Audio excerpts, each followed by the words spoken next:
ಕನ್ನಡದ ಎಲ್ಲ ಕ್ರೀಡಾ ಅಭಿಮಾನಿಗಳಿಗೆ ನನ್ನ ಮನಪೂರ್ವಕ ನಮಸ್ಕಾರಗಳು. ಕ್ರೀಡೆ ಇಲ್ಲದ ಜೀವನ ಕೀಡಿ ತಿಂದ ಹಣ್ಣಿನಂಗಂತ. ಈ ಕ್ರೀಡೆ ಅನ್ನೋದು ನಮ್ಮನ್ನು ದೈಹಿಕವಾಗಿ ಸದೃಢಗೊಳಿಸಿದ್ರೆ ಮಾನಸಿಕವಾಗಿ ಉತ್ಕೃಷ್ಟಗೊಳಿಸ್ತೈತಂತೆ.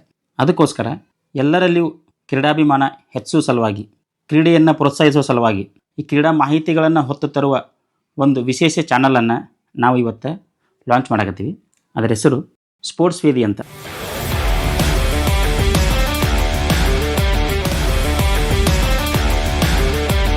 ದಯಾಳುಗಳಾದ ಕನ್ನಡ ಕ್ರೀಡಾಭಿಮಾನಿಗಳು ಈ ಚಾನಲನ್ನು ದಯವಿಟ್ಟು ಸಬ್ಸ್ಕ್ರೈಬ್ ಮಾಡಿರಿ, ಬೆಲ್ ಐಕಾನನ್ನು ಒತ್ತಿ. ನಿಯಮಿತವಾಗಿ ಸದಾ ಎಲ್ಲ ರೀತಿಯ ಕ್ರೀಡೆಗಳನ್ನು ಅದರ ಮಾಹಿತಿ ತರಬೇಕು ಅನ್ನೋ ಉದ್ದೇಶದಿಂದ ಈ ಚಾನಲನ್ನು ಇವತ್ತು ಪ್ರಾರಂಭ ಮಾಡಕತ್ತೀವಿ. ಎಂದಿನಂತೆ ತಮ್ಮೆಲ್ಲರ ಆಶೀರ್ವಾದ, ಸಹಕಾರ, ಪ್ರೋತ್ಸಾಹ ಇರಲಿ. ಸದ್ಯಕ್ಕೆ ಜಗತ್ತಿನ ಒಂದು ಶ್ರೀಮಂತ ಲೀಗ್ ನಡೆಯಕತ್ತೈತಿ IPL. ಸೊ ಅದಕ್ಕೋಸ್ಕರ ಇವತ್ತು ಈ ಚಾನಲನ್ನು ಪ್ರಾರಂಭ ಮಾಡಕತ್ತೀವಿ. ಎಲ್ಲ ಕಿರು ಮಾಹಿತಿಗಳನ್ನು ನಿಮ್ಮ ಮುಂದೆ ಸಂಕ್ಷಿಪ್ತವಾಗಿ ಹೇಳುವ ಒಂದು ಸಣ್ಣ ಪ್ರಯತ್ನ ಮಾಡುವ ಒಂದು ಉದ್ದೇಶ. ಅದಕ್ಕೋಸ್ಕರ ದಯವಿಟ್ಟು ನಮ್ಮ ಚಾನಲನ್ನು ಸಬ್ಸ್ಕ್ರೈಬ್ ಮಾಡಿ, ಬೆಲ್ ಐಕಾನನ್ನು ಒತ್ತಿ. ಮರಿಬೇಡ್ರಿ, ಚಾನಲ್ ಹೆಸರು ಸ್ಪೋರ್ಟ್ಸ್ ವೇದಿ ಅಂತ.